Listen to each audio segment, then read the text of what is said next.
윤석열 정부의 계엄의 전조가 저는 이태원 참사에서 시작했다고 생각이 들어요. 그러니까 윤 정권 들어서고 나서 가장 큰 피해를 입은 참사이기도 하고 가장 많은 희생자들이 발생한 참사이기도 한데, 그런 참사에 대해서 너무 정부가 무성의하고 너무 무자비하게 가족 참사의 그 희생자들과 피해자들 유가족들을 대했다고 생각이 들어요. 그래서 뭐 영정위패도 없는 분향소를 차리기도 했고, 유가족들이 그렇게 만나달라고 여러 차례 요구를 했지만 만나주지도 않았고 무시했고, 그다음에 뭐 제대로 진상규명하겠다고 했지만 그런 일이 없었고, 제대로 된 처벌도 없었고.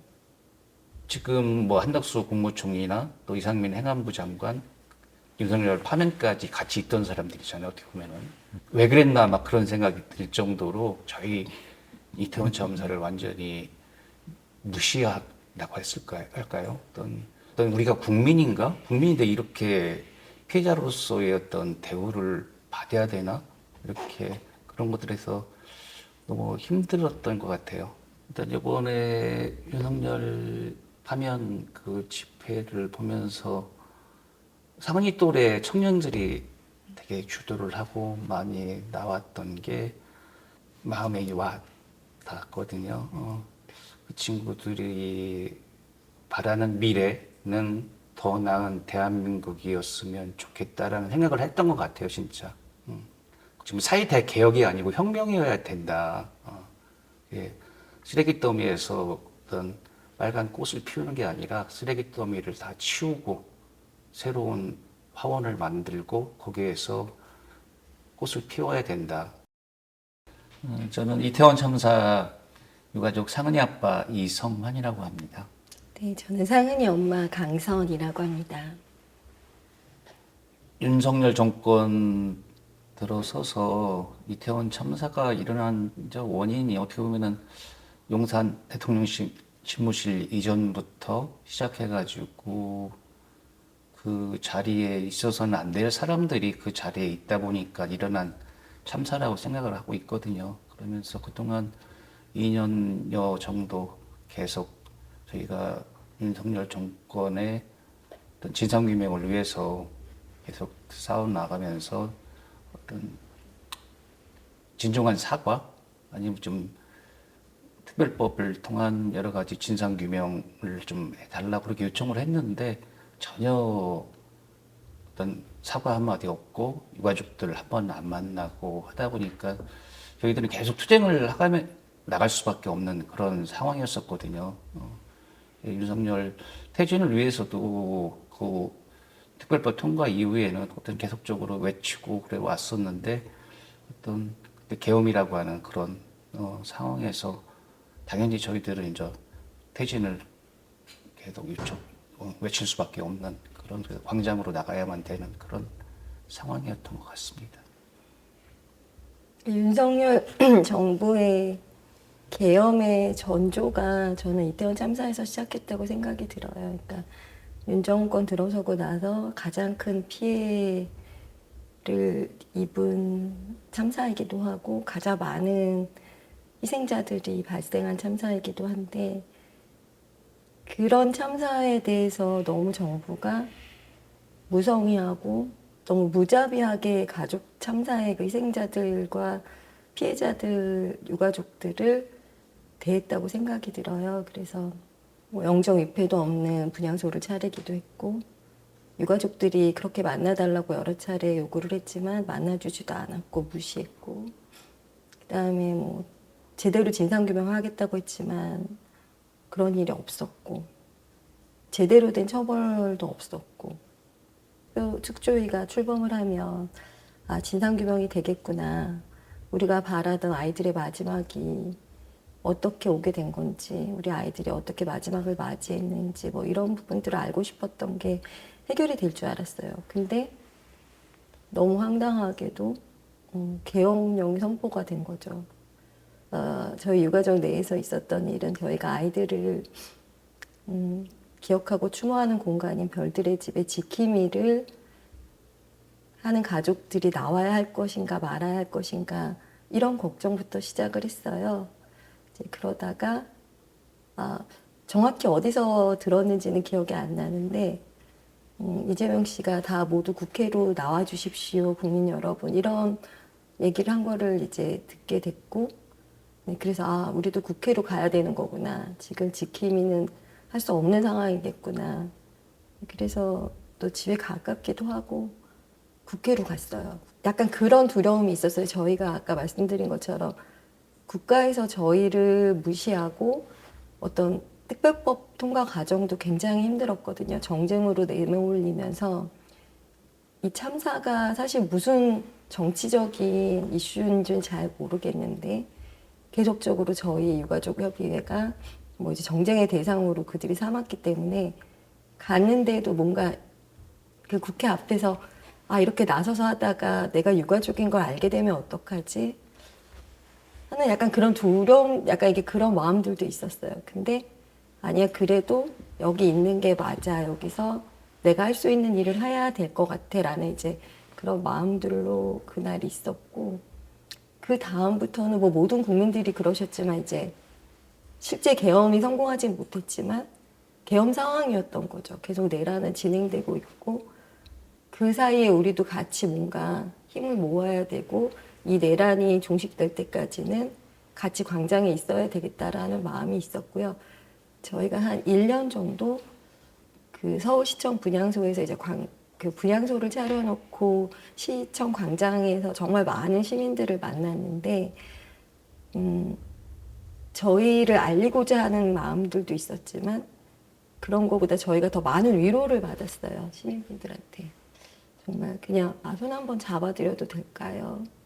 한번 안아드리고 싶어요. 뭐 이런 분들, 그리고 정말 이렇게 힘내라고 응원해주고 그런 분들이 너무 많아서 한 1년 정도 지나고 나니까 저희도 이제 조금씩 저희 말고 또 이 사회에 참 약자들도 많고 이렇게 연대해주는 분들도 많은데 그분들에게 뭔가 저희를 알리는 부분도 있지만 저희도 연대하고 싶다라는 생각도 들었고 유가족 어머니 아버님 중에 마로니에서 이제 문화예술 쪽에서 세월호 때 시작을 하신 그 리본 나눔하시는 분들이 계시다. 그래서 저희도 그분들에게 그럼 가서 같이 연대하는 걸 한번 이렇게 해보면 어떨까라고 생각이 들었고 네, 그렇게 해서 이제 마로니에 공원에서는 리본 나눔을 시작하게 됐습니다.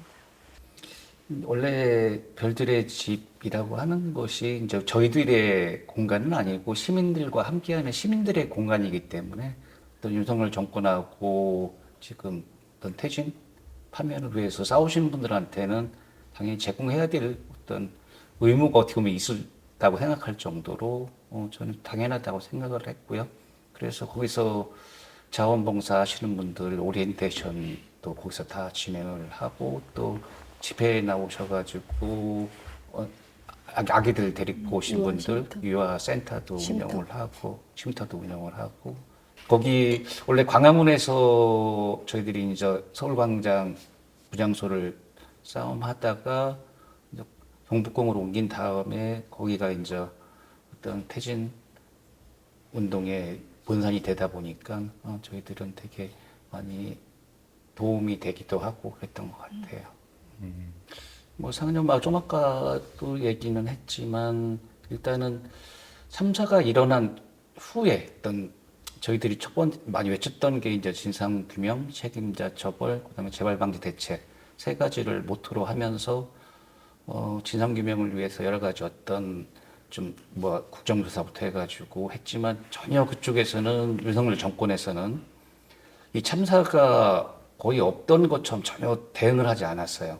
그냥 아무런 만나주지도 않고 뭐 연락처 주지도 않고 유가족들이 만날 수 있는 기회도 주지도 않고 특별법에 대해서도 거부를 하고 그래서 국민들 기억 속에서 잊혀지기만을 기다리는 지금 뭐 한덕수 국무총리나 또 이상민 행안부 장관 윤석열 파면까지 같이 있던 사람들이잖아요. 어떻게 보면은 왜 그랬나 막 그런 생각이 들 정도로 저희 이태원 참사를 완전히 무시하고 할까요? 어떤 우리가 국민인가? 국민인데 이렇게 피해자로서의 어떤 대우를 받아야 되나?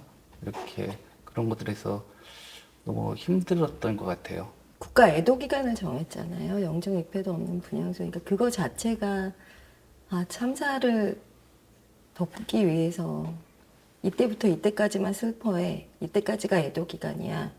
그럼 이제 다 끝난 거야.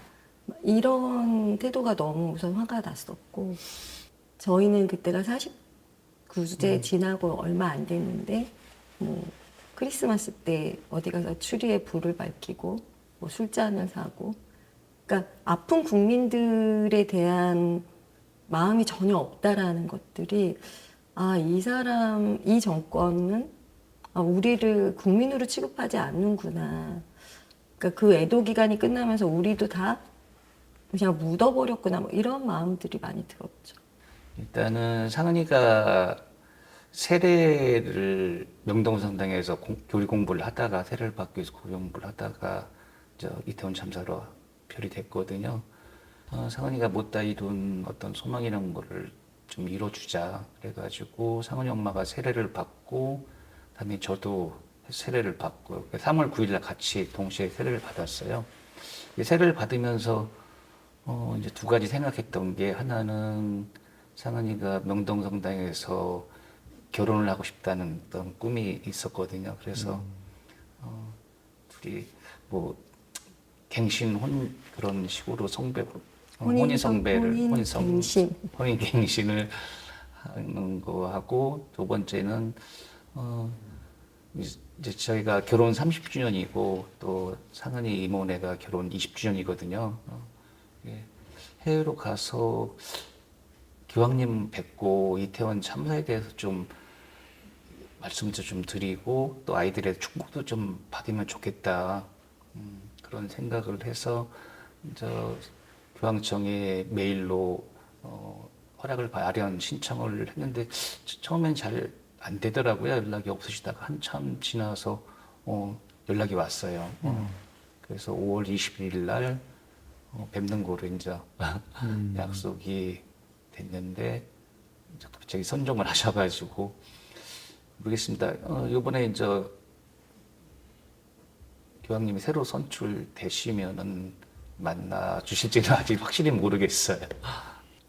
제가 세월호 어머님들하고 그 일주기 저희 맞이하기 전에 이제 간담회를 했는데 세월호 어머님들 중에서 아이들의 버킷리스트를 대신하거나 꿈을 대신하고 계시는 분들이 계셨어요. 그래서 그래 아이들을 우리가 계속 기억하고 아이들을 위해서 아직도 해줄 수 있는 게 있구나라는 거를 그때 처음 알았고 그래서 저는 상은이를 위해서 뭘 해줄 수 있을까라고 하다가 이제 교리 수업을 받아볼까라고 했는데 사실 이제 그러니까 무신론자였기 때문에 많이 고민을 하다가 그래도 신을 믿진 않지만 상은이가 못한 교리 수업은 제가 맞춰줄 수 있지 않을까라고 생각해서 시작을 했는데 상은이 아빠는 상은이가 결혼식을 하고 싶어 했던 거를 또 이제 기억을 하고 일단 이번에 윤석열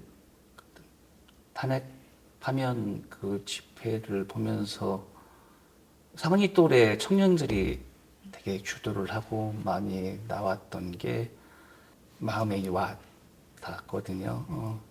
그 친구들이 바라는 미래는 더 나은 대한민국이었으면 좋겠다라는 생각을 했던 것 같아요, 진짜. 그러면서 그렇게 추위에도 밤을 새가면서도 자기의 미래를 찾기 위해서 싸워나가지 않았나 그런 생각이 들면서 어떤 분이 그 말씀 하시더라고요.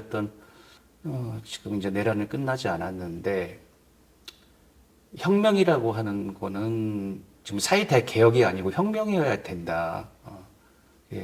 쓰레기 더미에서 어떤 빨간 꽃을 피우는 게 아니라 쓰레기 더미를 다 치우고 새로운 화원을 만들고 거기에서 꽃을 피워야 된다. 그게 마음에 되게 와닿더라고요. 지금까지 계속 반복되는 그 왜곡의 역사가 잘못된 선택을 계속 반복하고 그래 왔던 것 같은데 이번에는 이제 제대로 좀 했으면 좋겠다 그런 소망을 진짜 갖게 되더라고요. 처음에 사실 이태원 참사 같은 경우에 누구에게나 일어날 수 있는 일이잖아요. 정말 길을 가다가 사람들이 너무 많아서 죽을 수 있다라는 건 누구도 상상할 수 없었던 일인데 그런 일이 일어난 거죠.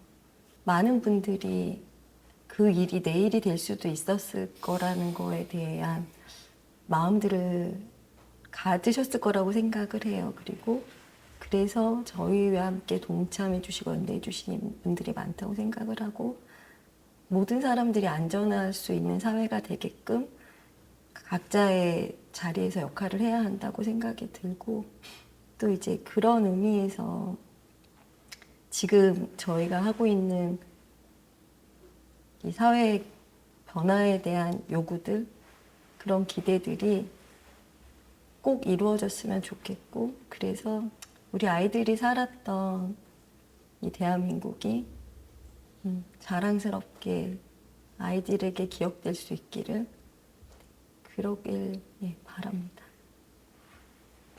뉴스토마토 K평화연구원이 12.3 내란을 막아낸 시민영웅 1000명 찾기 프로젝트를 진행합니다. 비상계엄 선포 이후 국회, 광화문, 남태령, 한남동 공관, 헌법재판소 등지에서 내란을 막고 탄핵소추를 이뤄낸 시민영웅 1000명을 찾아내 대한민국 민주주의의 역사로 기록하고 시상의 본보기로 삼음으로써 민주주의를 더 널리 확산하기 위한 프로젝트입니다. 이 과정에 직접 참여했거나 참여자를 추천해 주실 분들은 우측 제보하기 QR코드나 아래 메일로 추천 및 제보해 주세요. 민주시민 여러분의 많은 참여 바랍니다. 뉴스토마토 K평화연구원과 함께 해주실 분들의 추천 제보 및 후원을 기다립니다.